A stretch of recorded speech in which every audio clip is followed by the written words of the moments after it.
ตัวเร่งใกล้สิคันมีค่าพาไปพาสมพาบุญพามาสมแล้วตัวเป็นใกล้สิตกในบ้านของศาสตร์ตะบนนาตาลตัวเป็นสวยงามเลยกำลังสิตกตัวเป็นแล้วก็มาพ่อคนตึกเฮเซมงเลยมีผู้หนึ่งเดิมนี้เพิ่นมาตึกเฮได้อันนี่ละทนบ้านนี่ละตึกเฮเนาะปลาจะตกน้ำแล้วนี่ปลาจะตกน้ำแล้วนี่เกือบแล้วนี่เกือบตกน้ำแล้วนี่ฮะเกือบแล้วเกือบตกน้ำไหนป่าเจ้าฮะ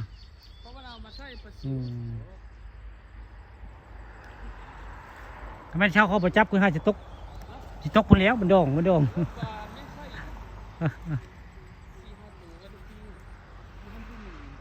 ปลานี่คักได้ปลานี่คักได้คักปลาเนี่ยลาวติ๊กผู้เดียวได้มานี่มีไปติ๊กได้ลาวติ๊กผู้เดียวลาวได้ตัวแรงมันนี่ผู้ฆ่าปลาแล้วครับผสมเนาะเรื่องจริงพันโจคนตึกเฮบ้านคุกศาสตร์ตะบนนาตาลมีผู้เดียวมีตอนค่ำได้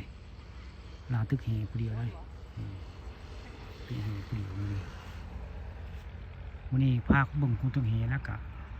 มาเบิ่งตะเวนสวยงามเนาะตะเวนกาสิตุอยู่บ้านคุกศาสตร์ตะบนนาตาลผู้ฆ่าปลาแล้วครับผสมพามาเบิ่งตะเวนสวยงามนี่ล่ะตรงให้ตรงนาพร้อมข่าคุกศาสตร์แล้วนี่สะพานวังสังเกตได้มีคนตึกนี้ผู้เดียวมันเราตึกนี้ผู้เดียวนะคือบ้านพวกชาติเนี่ยตึกนี้ผู้เดียวน้ำก็ขุ่นถ้าคนหากระตกได้2-3 มื้อนี่เนาะน้ำหลากหลายเลยน้ำหลากหลายมาตึกเฮบ่ได้ถือของแล้วว่าของบ่ได้ถือว่าชั้นของบ่ได้ถือมาตึกเฮครับปลายังถือแล้วนั่นปลาดุกวะโอ้มาคนทีวีเนาะปลาดุกปลาดุกในลำหมาได้ปลาดุกนะครับเนาะเชื่อมเนาะโอ้ยแจ้ว2 ตัวเลี้ยวแรงเลยเจ้าแจ้ว2 ตัวเลี้ยวแรงแล้ว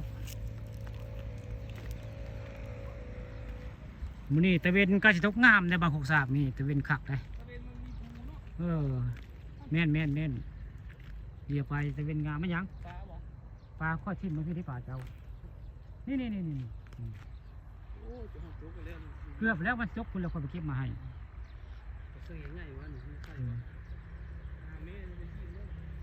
ได้2 ตัวนี่ก็พอเจ้าแล้วเจ้าเลี้ยงเลยเลี้ยงเจ้าฮะแล้วง่ายเลย